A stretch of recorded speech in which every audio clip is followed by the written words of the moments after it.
સોનાના ભાવમાં ભડકો બાદ વડોદરાના જ્વેલરી બજારમાં સન્નાટો, શોરૂમ્સમાં કાગડા ઉડ્યા.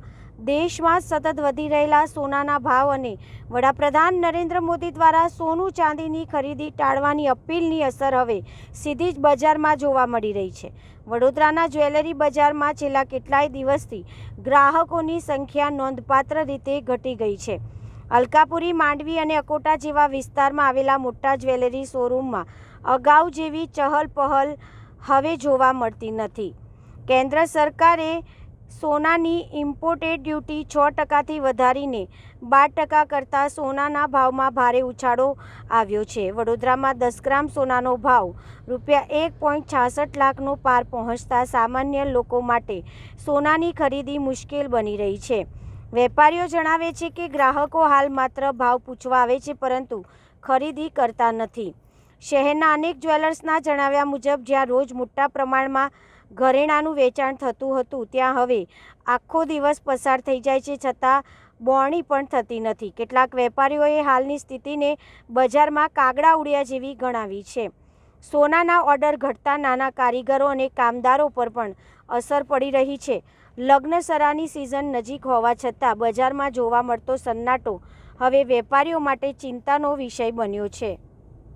જોવા જઈએ તો માનનીય વડાપ્રધાનશ્રીએ જે નિવેદન આપ્યું કે અત્યારે 1 વર્ષ સુધી સોનું ન ખરીદવું, પેટ્રોલ ડીઝલ ના કરવું, પેટ્રોલ ડીઝલનો વપરાશ ઓછો કરવો, અને તદુપરાંત આજે સવારની વાત કરીએ તો જે ઇમ્પોર્ટ ડ્યુટી લાગતી હતી 6% ગોલ્ડ ઉપર, એના ઉપર હવે 15% સીધી થઈ ગઈ છે. તો એની સીધી ઇફેક્ટ અમારા ઇન્ડસ્ટ્રી પર આવી શકે છે. હવે પહેલાથી જ વેપાર ઓછો હતો અને એવામાં આ વસ્તુ બહુ જ પીડાદાયક થશે બધા અમારા વેપારી મિત્રો માટે, અમારા ઇન્ડસ્ટ્રી માટે, કારણ કે આ ઇન્ડસ્ટ્રી પર આટલા બધા પરિવાર નભી રહ્યા છે. તો આવનારા દિવસો માટે એ લોકો માટે શું ભાવિ હશે, તો થોડુંક સરકારે પણ એવું વિચારવા જેવું ખરું કે આપણા ઇન્ડસ્ટ્રીના આટલા બધા પરિવાર છે, એમના ફેમિલી, કુટુંબ મેમ્બર્સ છે, સ્ટાફ મિત્રો છે, દરેક વ્યક્તિ, તો એમનું શું થશે આગળ જઈને, એવી ચિંતા સતાવશે દરેકને.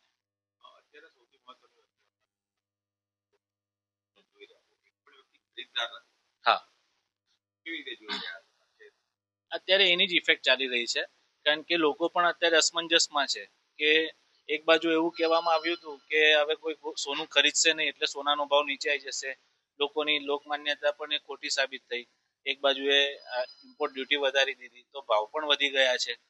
તો શું સોનું હમણાં કસ્ટમર નહીં ખરીદે તો પછી 2 લાખના ભાવે ખરીદશે 1 વર્ષ પછી? એ પણ એક ચર્ચાનો વિષય છે. સાહેબે તો કીધું કે 1 વર્ષ અત્યારે સોનું ના ખરીદો, અને આવું કરીને જો 2 લાખ રૂપિયા થઈ ગયો તો જેમને નથી ખરીદ્યું તો એ લોકો માટે તો પછી કોસ્ટિંગ વધી જવાનું છે, 2 લાખ રૂપિયા થઈ જવાનું છે.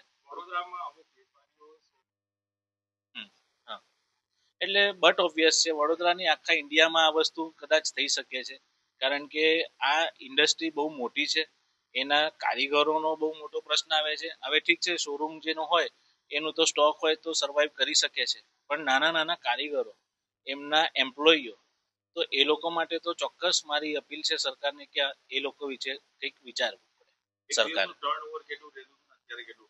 જનરલી અમે એક દિવસમાં કિલોની આસપાસ 700-800 ગ્રામ જેવો વેપાર થતો હતો, પણ ગઈકાલે એકદમ ડાઉન થઈ ગયો, અને આજે તો હવે ખબર નહીં શું થશે, કેટલો થશે. આજનો 1,66,000 ભાવ થયો છે ગોલ્ડનો.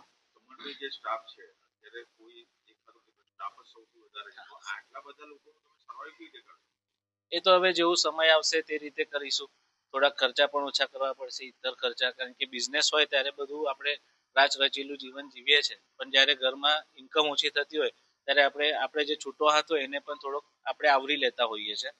તો એવી રીતે પણ આપણે દરેક વેપારી મિત્રોને આ વસ્તુ કરવી પડશે. જરૂર પડી તો સ્ટાફ શું કરવો પડે, એ એક છેલ્લું ઓપ્શન હોય છે દરેક.